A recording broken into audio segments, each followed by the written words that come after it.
Сәлем достар, менің атым Ахмет, мен өте ақылды баламын. Маған кез келген сұрақты қоя беріңдер, мен жауап бере аламын. Осы жобада мен сендерге өте қызық әңгіме айтамын. Ол Қазақстан туралы. Қазақстан өте үлкен мемлекет. Жер көлемінен әлемде қаншасыншы орын деп ойлайсыңдар? 8-ші ме, 5-ші ме, ойланып көріңдер. Жарайсыңдар. Ол 9-ші орында.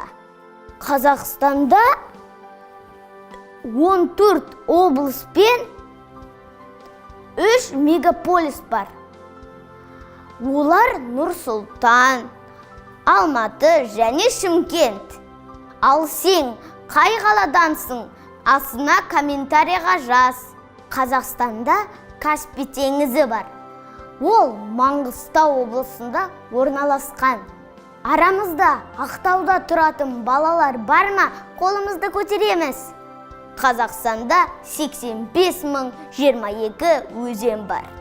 Қазақстанда ең ұзын және ең үлкен өзен бұл Ертіс өзені. Ал сен жүзе аласың ба?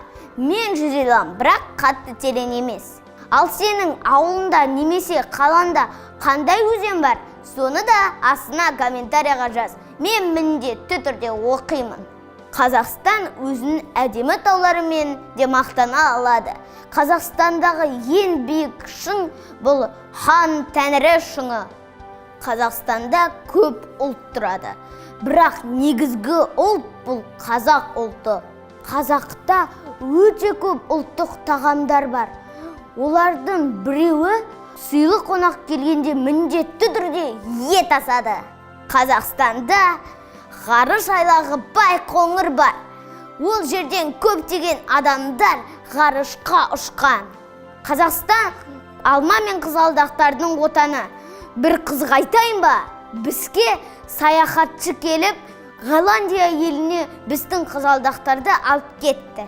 Қазақстан туралы көп қызықты ақпарат айтуға болады. Бүгін мен тек маңыздыларына ғана тоқталдым.